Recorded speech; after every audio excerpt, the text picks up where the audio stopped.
manner of diet and exercise hacks are claimed to boost your metabolism. But what, if anything, are they really doing to your body? In this podcast, I'll explain what exactly is meant when you hear the term metabolism boosting, the factors that you can and can't control that alter your metabolism, and explore how much we can really blame our metabolism on weight changes. To start off, let's consider the term metabolism.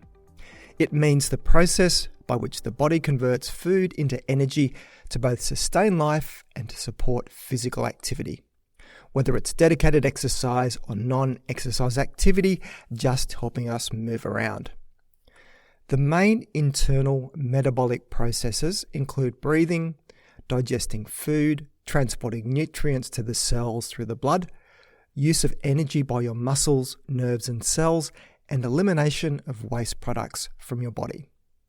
So that's all you need to know about what actual biochemical metabolism is. Because a much more relevant term, and this is what most people mean when they talk about metabolism, is basal metabolic rate.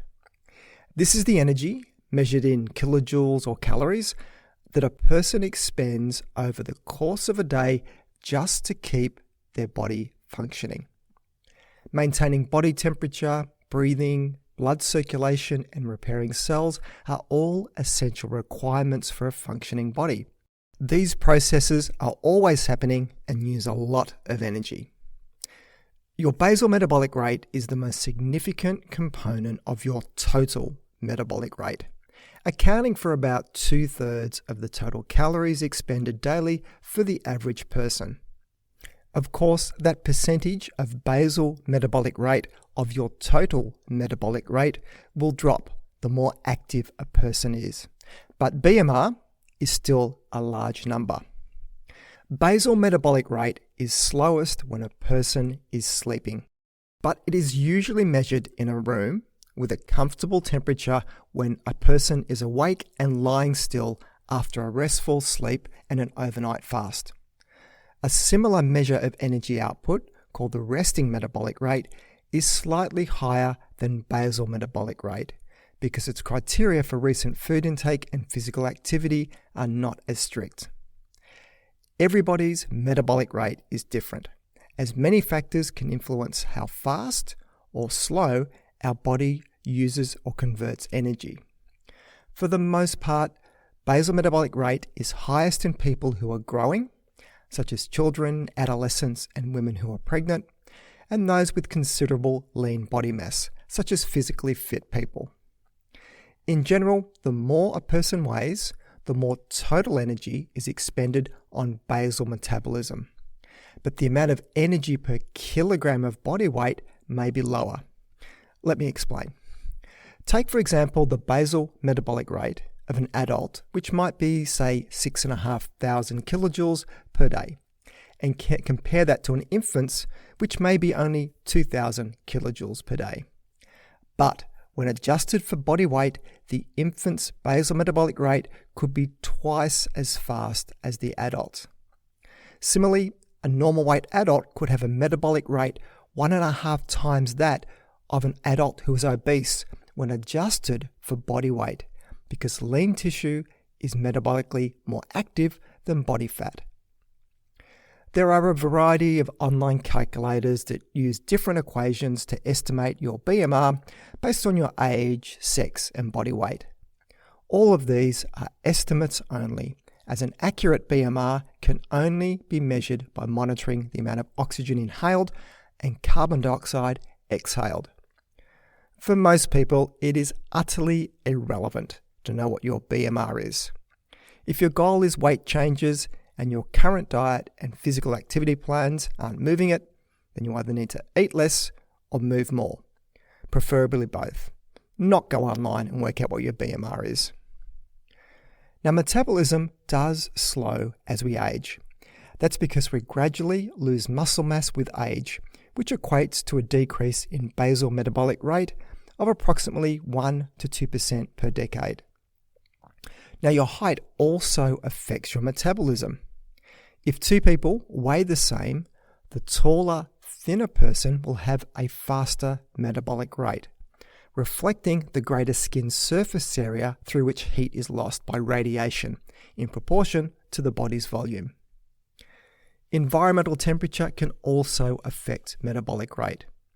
The body uses as much as 40% of its total energy needs in an attempt to keep its temperature stable. So if you're exposed to extreme temperatures, your body will have to work harder to regulate your core temperature. Health status and certain medical conditions can also influence metabolism.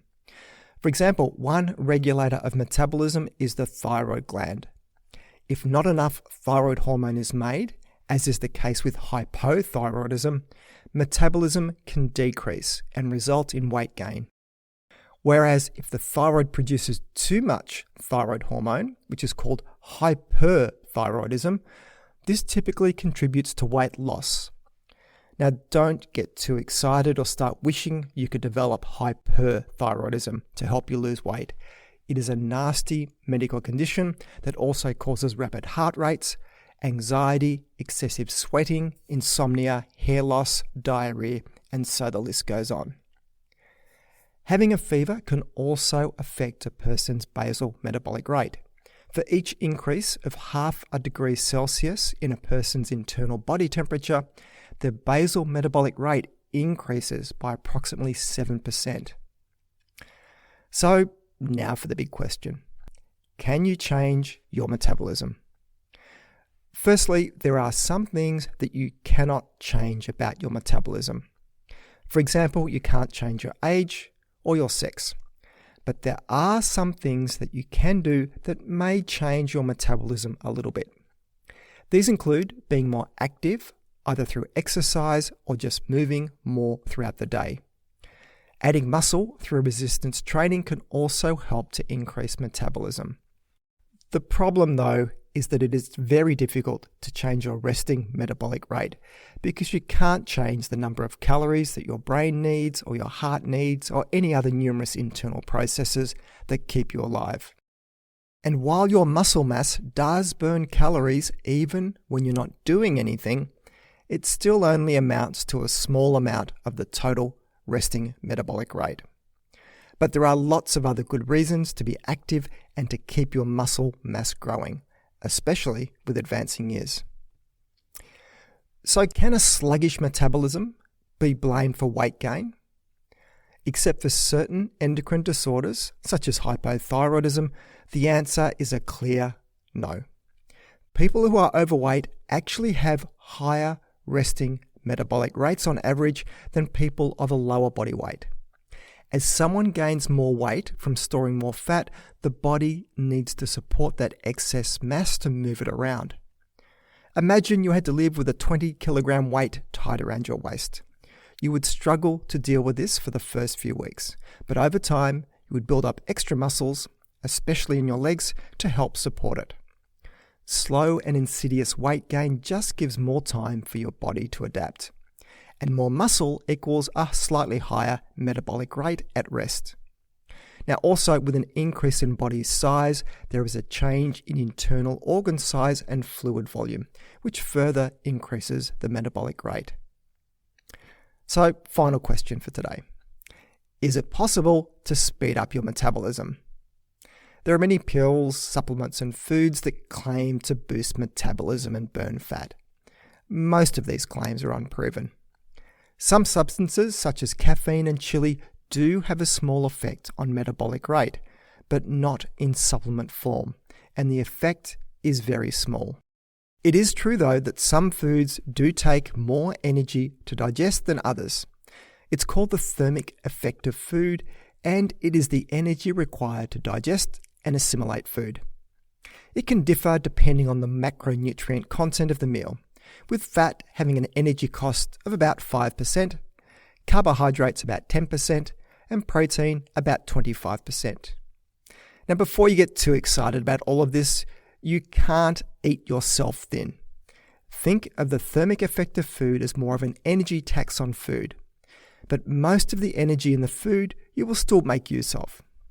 But there is some really interesting research to show that highly processed foods take less energy to digest than whole foods, which is yet another way that eating too many of these types of foods will more easily lead to weight gain.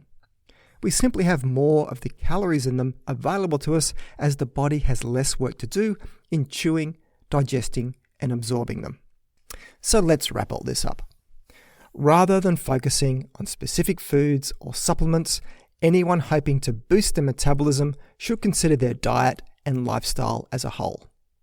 A diet rich in protein and minimally processed foods combined with regular activity with a focus on muscle building resistance exercise will definitely keep you healthier than any transient effects on your metabolism. So that's it for today's show. You can find the show notes either in the app you're listening to this podcast on if it supports it, or else head over to my webpage at thinkingnutrition.com.au and click on the podcast section to find this episode to read the show notes. If you find this podcast of value, then please consider sharing it with your friends and colleagues, or maybe even leave a review. This all helps increase the ranking and reach of the podcast, which means a big win for credible, evidence-based nutrition messages while helping to dilute out the crazy and making the world a slightly less confusing place. I'm Tim Crow, and you've been listening to Thinking Nutrition.